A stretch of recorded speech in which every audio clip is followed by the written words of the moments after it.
Though now extinct, the Rachni once threatened every species in Citadel space.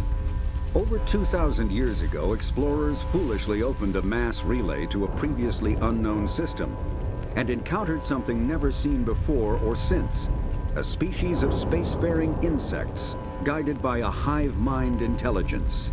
Unfortunately, the Rachni were not peaceful, and the galaxy was plunged into a series of conflicts known as the Rachni Wars.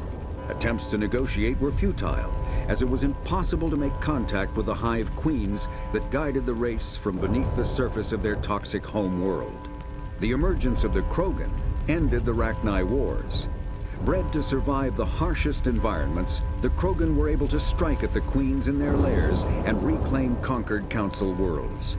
But when Krogan fleets pressed them back to their homeworld, the Rachni refused to surrender, and the Krogan eradicated them from the galaxy. In the early 2160s, the Alliance began aggressive colonization of worlds in the Skyllian Verge, much to the dismay of the Batarians, who had been developing the region for several decades. In 2171, the Batarians petitioned the Council to declare the Verge a zone of Batarian interest. The Council refused, however, declaring unsettled worlds in the region open to human colonization. In protest, the Batarians closed their Citadel embassy and severed official diplomatic relations with the Council, effectively becoming a rogue state. They instigated a proxy war in the Verge by funneling money and weapons to criminal organizations, urging them to strike at human colonies. Hostilities peaked with the Skyllian Blitz of 2176, an attack on the human capital of Elysium by Batarian-funded pirates and slavers. In 2178, the Alliance retaliated with a crushing assault on the moon of Torfin, long used as a staging base by Batarian-backed criminals.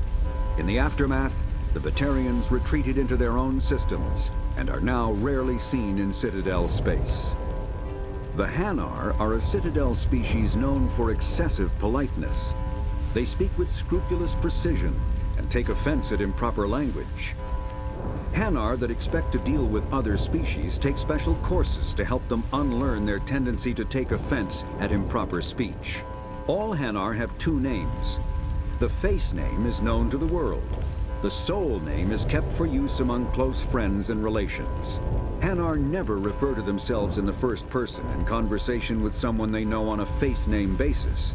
To do so is considered egotistical, so instead they refer to themselves as this one, or the impersonal it. Their homeworld, Kajay, has 90% ocean cover and orbits an energetic white star, resulting in a permanent blanket of cloud. Due to the presence of Prothean ruins on the world, many Hanar worship them, and Hanar myths often speak of an elder race that civilized them by teaching them language. When the Asari discovered the Citadel, they also discovered the Keepers, a docile, multi-limbed insect race that seemingly exists only to maintain and repair the Great Prothean Station. Early attempts to communicate with or study the Keepers were failures, and it is now illegal to interfere with or impede Keeper activity. Because they are completely non-threatening, Keepers have become virtually invisible to everyone else. Similarly, they seem indifferent to other species, except for their tendency to help new arrivals integrate themselves into the Citadel. No matter how many Keepers die due to old age, violence, or accident, they maintain a constant number. No one has discovered the source of new Keepers, but some hypothesize they are genetic constructs, biological androids created somewhere deep in the inaccessible core of the Citadel itself. The Krogan evolved in a hostile and vicious environment. Until the invention of gunpowder weapons, eaten by predators was still the #1 cause of Krogan fatalities. Afterwards, it was death by gunshot. When the Solarians discovered them, the Krogan were a brutal, primitive species, struggling to survive a self-inflicted nuclear winter. The Solarians culturally uplifted them, teaching them to use and build modern technology, so they could serve as soldiers in the Rachni War. Liberated from the harsh conditions of their homeworld, the quick-breeding Krogan experienced an unprecedented population explosion. They began to colonize nearby worlds, even though these worlds were already inhabited. The Krogan rebellions lasted nearly a century, only ending when the Turians unleashed the genophage, a Solarian-developed bioweapon that crushed all Krogan resistance. The genophage makes only 1 in 1,000 pregnancies viable, and today the Krogan are a slowly dying breed. Understandably, the Krogan harbor a grudge against all other species, especially the Turians. Driven from their home system by the Geth nearly 3 centuries ago, most Quarians now live aboard the Migrant Fleet, a flotilla of 50,000 vessels ranging in size from passenger shuttles to mobile space stations.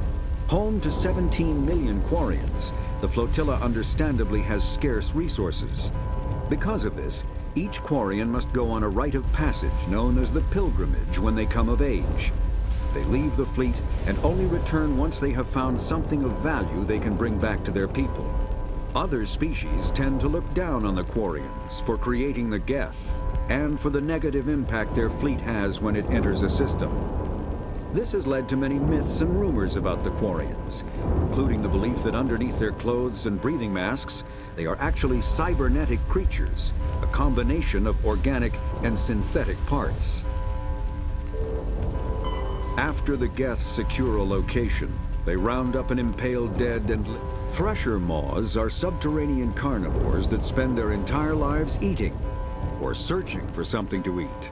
Threshers reproduce via spores that can lie dormant for millennia, yet are robust enough to survive prolonged periods in deep space and atmospheric re-entry. As a result, thresher spores appear on many worlds, spread by previous generations of space travelers. The body of a thresher never entirely leaves the ground. Only the head and tentacles erupt from the earth to attack. In addition to physical attacks, threshers have the ability to project toxic chemicals and emit bursts of infrasound as a shockwave weapon. The Alliance first encountered threshers on the colony of Akuz in 2177.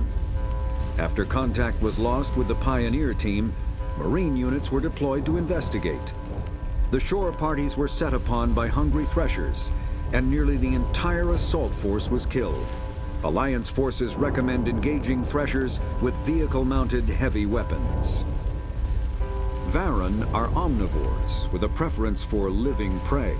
Originally native to the Krogan homeworld of Tuchanka, they are, like most life from Tuchanka, savage, clannish, and consummate survivors.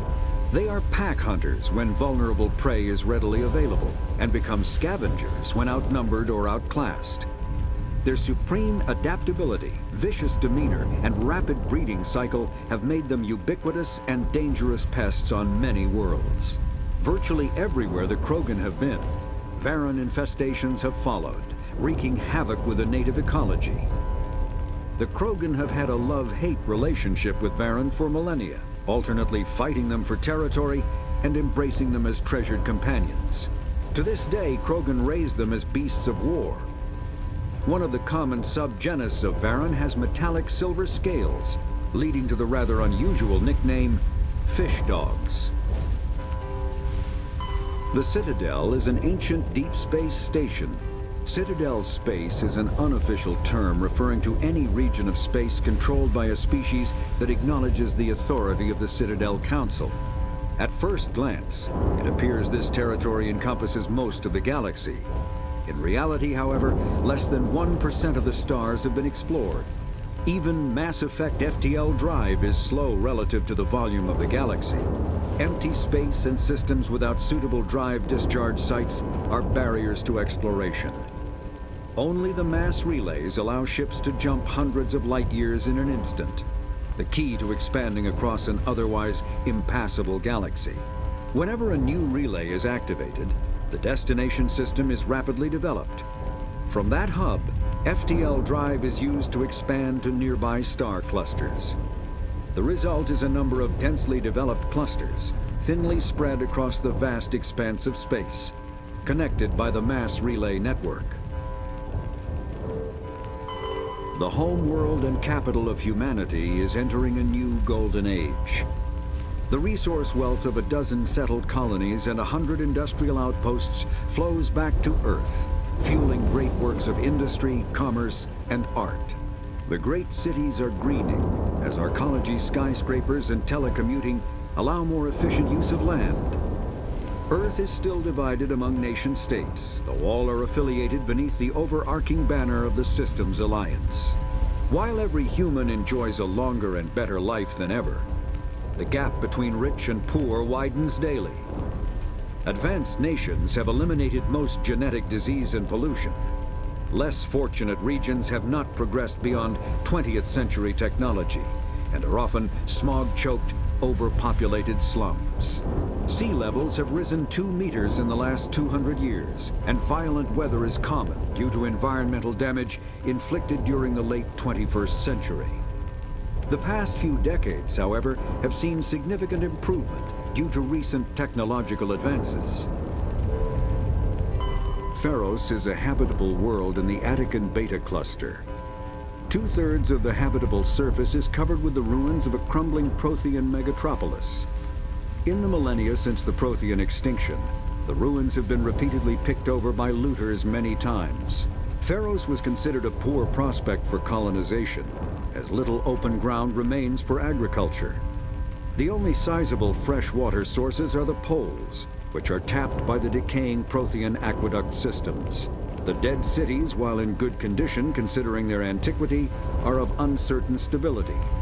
Ground level is congested by a dozen meters of fallen debris, and the air is fouled by dust. In 2178, the Human Exogeny Corporation announced its intention to place a permanent colony on Pharos to thoroughly explore the ruins. The pioneer settlement was placed on the upper levels of several intact skyscrapers, using the surviving Prothean aqueducts and rooftop hydroponic gardens to support the population. Like the ancient human city of Troy, Ilos is a world known only through second-hand sources. References to Ilos have been found at several other Prothean ruins, though direct study of the world is unlikely to occur. Ilos lies in a remote area of the Terminus systems, only accessible by the legendary Mu Relay. 4,000 years ago, the Mu Relay was knocked out of position by a supernova and lost. Since then, Ilos and its cluster have been inaccessible. Occasionally, a university will organize an expedition to chart a route to Ilos using conventional FTL drive. These never get beyond the planning stages due to the distance and danger. The journey could take years or decades, passing through the hostile Terminus systems and dozens of unexplored systems. Noveria is a cool, rocky world with most of its hydrosphere locked up in massive glaciers. A privately chartered colony world, the planet is owned by the Noveria Development Corporation Holding Company. The NDC is funded by investment capital from 24 high-technology development firms and administrated by an executive board representing their interests. The investors built remote hot labs in isolated locations across Noveria's surface. These facilities are used for research too dangerous or controversial to be performed elsewhere, as Noveria is technically not part of Citadel space and therefore exempt from Council law. By special arrangement, Citadel's special tactics and reconnaissance agents have been granted extraterritorial privileges, but it remains to be seen how committed the executive board is to that principle. Given its unique situation, it is understandable that Noveria is often implicated in all manner of wild conspiracy theories. Vermeer is a lush world located on the frontier of the Attican Traverse. Its vast seas and orbital position on the inner life zone have created a wide equatorial band of humid, tropical terrain. Only the political instability of the region has impeded efforts at colonization. Many times the Citadel has opened negotiations to settle Vermeer with various criminal gangs and petty dictatorships in the nearby Terminus systems. All fell apart due to internal power shifts within the opposing parties. The Citadel has written off the colonization of Vermeer as impossible without significant political change. The Terminus powers themselves are unlikely to ever settle Vermeer. Most lack the resources to support settlement of a virgin world, finding it more expedient to steal from their neighbors than build for themselves. There are between 200 and 400 billion stars in the galaxy, and less than 1% of them have ever been visited or had their systems properly surveyed. Humanity's early expansion into the Attican Traverse was haphazard. a desperate race to claim habitable planets where populations can be economically settled. Ignored in the wake of this land grab were thousands of less hospitable worlds, each potentially rich with industrial resources. The wealth of entire solar systems lies untapped, waiting for corporate survey teams or independent pioneers to discover and exploit them. However, this is not an easy task. In addition to the environmental hazards, the fact that uncharted worlds are largely ignored makes them popular bases for criminals, revolutionaries, cults, and others who wish to remain unnoticed by galactic society.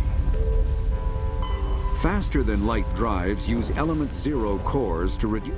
Larger warships are generally classified in one of four weights. Frigates are small, fast ships used for scouting and screening of larger vessels. Frigates often operate in wolf-pack flotillas. Cruisers are middleweight combatants, faster than dreadnoughts and more heavily armed than frigates. Cruisers are the standard patrol unit and often lead frigate flotillas. Dreadnoughts are kilometer-long capital ships mounting heavy, long-range firepower. They are only deployed for the most vital missions. Carriers are dreadnought-sized vessels that also carry large numbers of fighters. Smaller vessels are almost exclusively used in a support role to the warships during combat. Fighters are one-man craft used to perform close-range attacks on enemy ships. Interceptors are one-man craft optimized for destroying opposing fighters.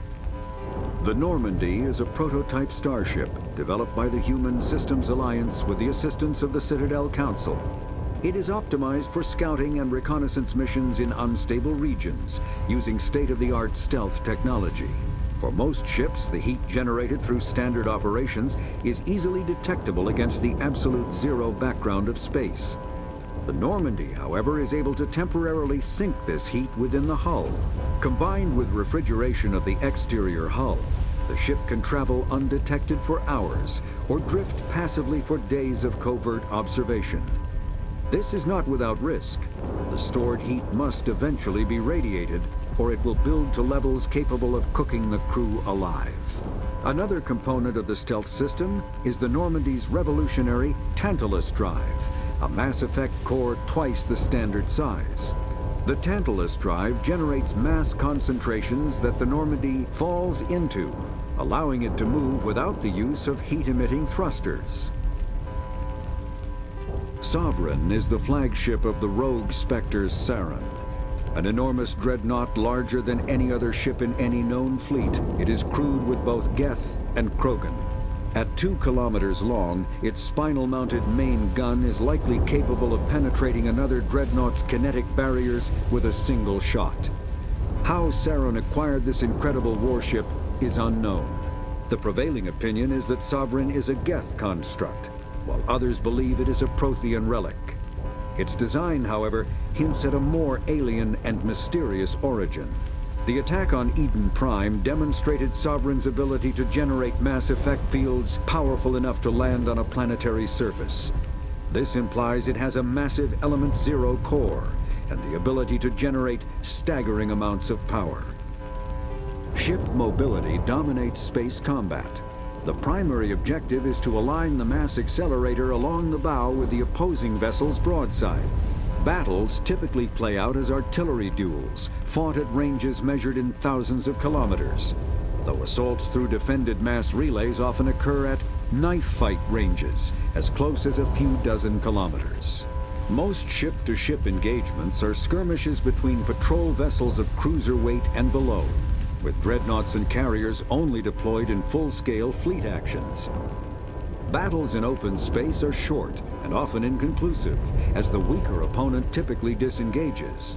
Once a ship enters FTL flight, the combat is effectively over. There are no sensors capable of tracking them or weapons capable of damaging them. The only way to guarantee an enemy will stand and fight is to attack a location they have a vested interest in, such as a settled world or a strategically important mass relay. The Mako infantry fighting vehicle was designed for the System Alliance's frigates. Though the interior is cramped an M35 is small enough to be carried in the cargo bay and easily deployed on virtually any world. With its turreted 155mm mass accelerator and coaxially mounted machine gun, the Mako can provide a fire team with weapon support as well as mobility. Since Alliance Marines may be required to fight on any world, the Mako is environmentally sealed and equipped with microthrusters for use on low-gravity planetoids. The Mako is powered by a sealed hydrogen-oxygen fuel cell and includes a small Element 0 core. While not large enough to nullify the vehicle's mass, the core can reduce it enough to be safely airdropped. When used in conjunction with thrusters, it also allows the Mako to extricate itself from difficult terrain. Biotics is the ability of rare individuals to manipulate dark energy and create mass effect fields through the use of electrical impulses. An artificial intelligence is a self-aware computing system capable of learning and independent decision-making. Creation of a conscious AI requires adaptive code, a slow, expensive education, and a specialized quantum computer called a blue box. An AI cannot be transmitted across a communication channel or computer network. Without its blue box, an AI is no more than data files. Loading these files into a new blue box will create a new personality, as variations in the quantum hardware and runtime results create unpredictable variations. The Geths serve as a cautionary tale against the dangers of rogue AI, and in Citadel space, they are technically illegal. Advocacy groups argue, however, that an AI is a living, conscious entity, deserving the same rights as organics. They argue that continued use of the term artificial is institutionalized racism on the part of organic life. The term synthetic is considered the politically correct alternative. Element 0 can increase or decrease the mass of a volume of space-time when subjected to an electrical current. With a positive current, mass is increased. With a negative current, mass is decreased. The stronger the current, the greater the magnitude of the dark energy mass effect. In space, low mass fields allow FTL travel and inexpensive surface-to-orbit transit. High mass fields create artificial gravity and push space debris away from vessels. In manufacturing, low mass fields permit the creation of evenly blended alloys, while high mass compaction creates dense, sturdy construction materials.